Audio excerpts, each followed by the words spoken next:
So back in 2016 when I decided to pick up Uncharted the Nathan Drake collection, part of the reason was because I wanted to play a brand new genre of games. I'd never really delved into single player games and I thought there'd be a really good place to start. But part of that choice was also because the first ever demo I saw on a PlayStation 4 was of Uncharted 4, and I was blown away by the visual quality, the animations, and the amount of environment detail that was present in the game. And so, having played the remasters of Uncharted 1, 2 and 3, I was absolutely sold on buying Uncharted 4 and seeing what the game was really like. And quite frankly, it was a phenomenal game. So today I'll be diving into it, explaining everything I liked and all of the qualities that made me really enjoy this game as I revisit Uncharted 4.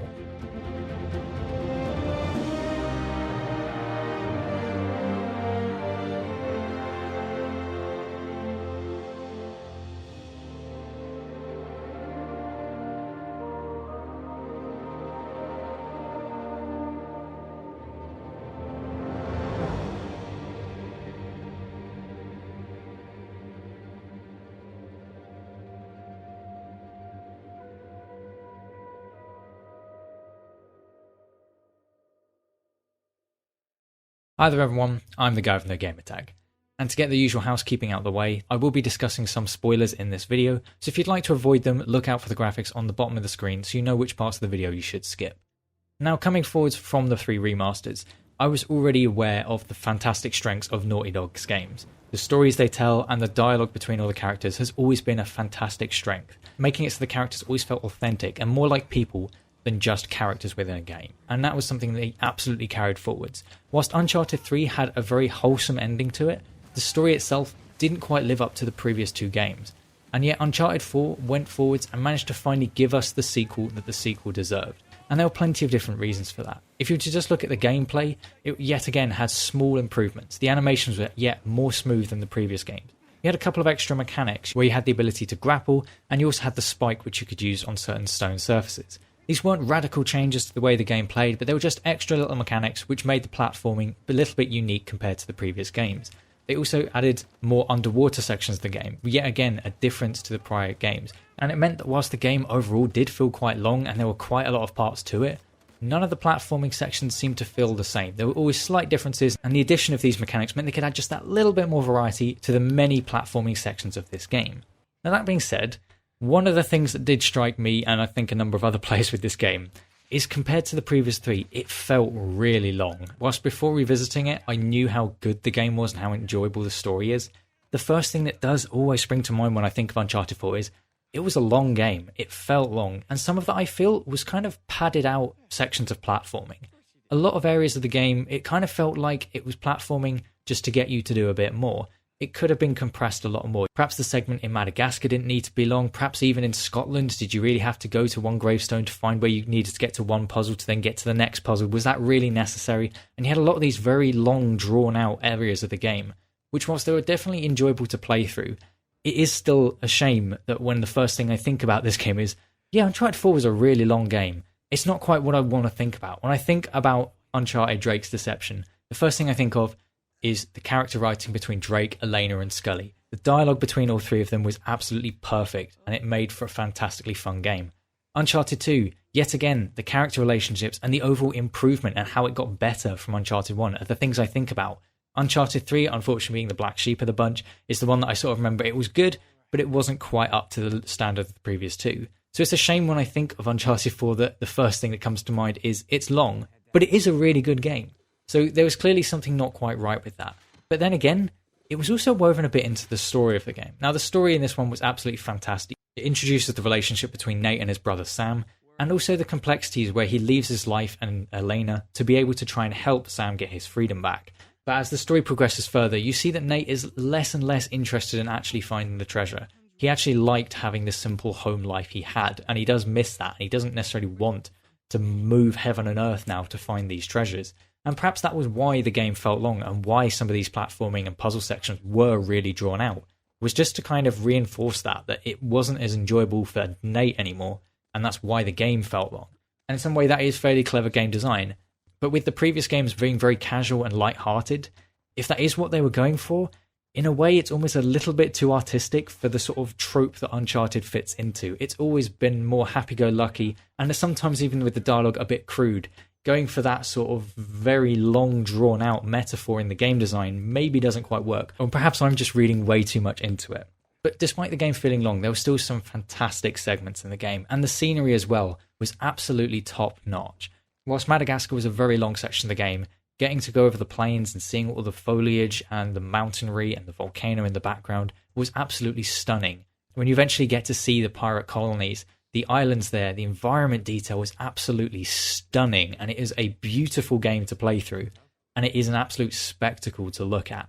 And the scenery between these levels and the cutscenes and the way the game was directed was also fantastic. The camera work yet again was phenomenal, and it made small improvements again on the previous games.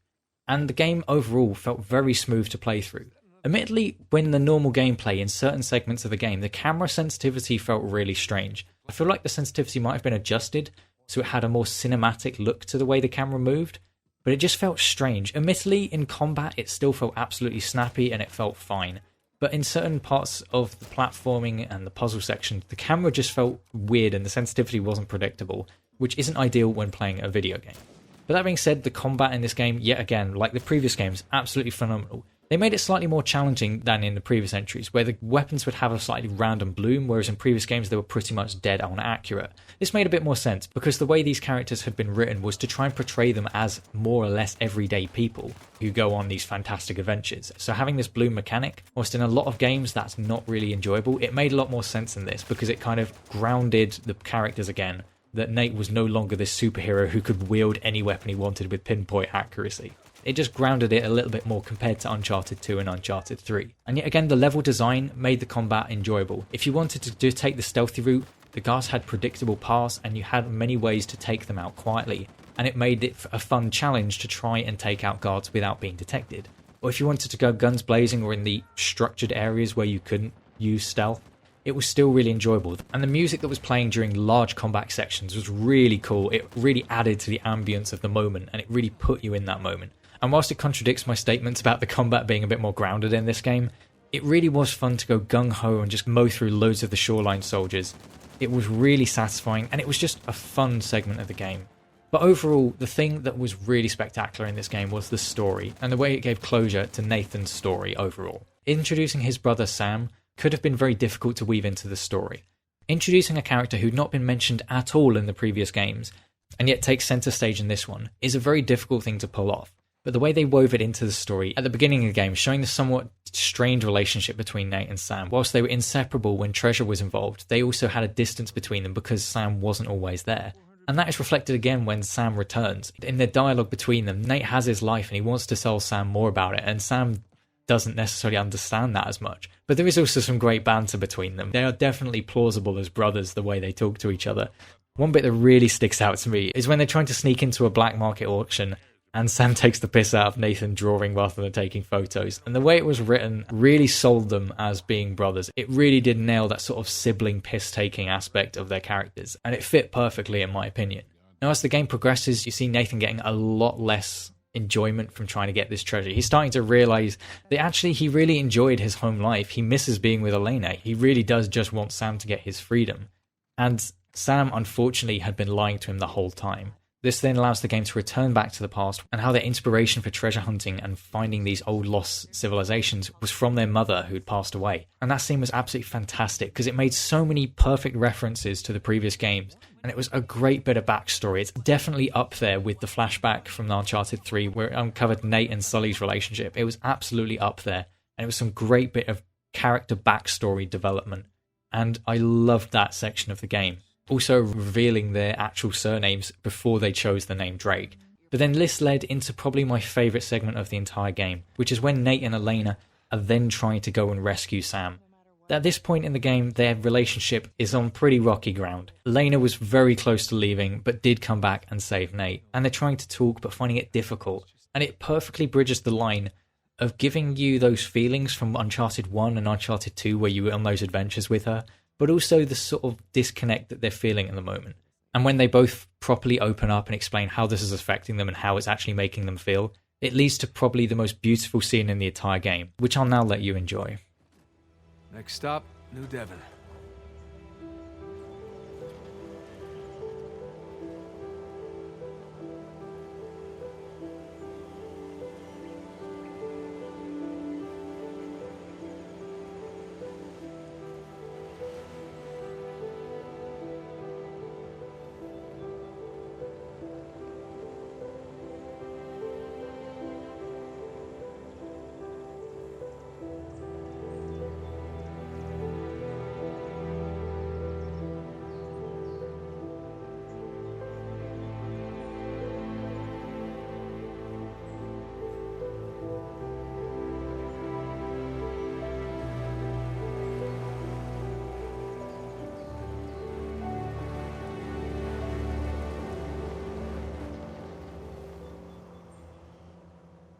Honestly, that scene, no matter how many times I've played this game, just hits me right in the feels every time. It's such a well-crafted scene.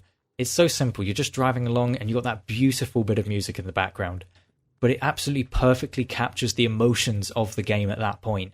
And it's just a phenomenal section of the game. And honestly, it's what makes it stand out. The ending of the game, like the first two, was absolutely perfect. The sword fight to defeat Wraith, double crossing between Wraith and Nadine, it was just a perfect climax to the game. And the conclusion was the absolute perfect send-off for this story within Uncharted. Uncharted 3 had a nice ending, but Uncharted 4 gave it the proper closure that it needed. And that's why I feel that it's the sequel deserved. Uncharted 4, like the predecessors, it made small little improvements and added some more mechanics to the game. It made a huge step forwards in the visual quality and the environment detail. But yet again, the game relied on what it does so well, which is character writing and storytelling. It was fantastically directed, it hits you in all the feels at all the right places, it makes you laugh, and it's just a fantastically enjoyable game. Whilst it does feel a bit long and it does feel drawn out, it's still an immensely enjoyable game to play through, and I would absolutely recommend it. There's so many little references to the previous games, and there's so much detail in it, that it's really, in my opinion, one of the must-play games on PlayStation 4. And it's one that I've really enjoyed playing through. And I do hope you have enjoyed this video covering it. It's one of those games where I never really had a reason to talk about it before. But going through and getting to replay it and actually just talk about what I do like about this game has been an absolute joy. And even though this series has and will continue to drag on a lot longer than I thought it would, it is one of the reasons I'm so happy I decided to start it, because it has been so much fun getting to play through games like this again. If you have enjoyed this video, feel free to like it and do subscribe if you want to see the rest of this series. I've been the guy with no gamer tag, and I'll see you on another video.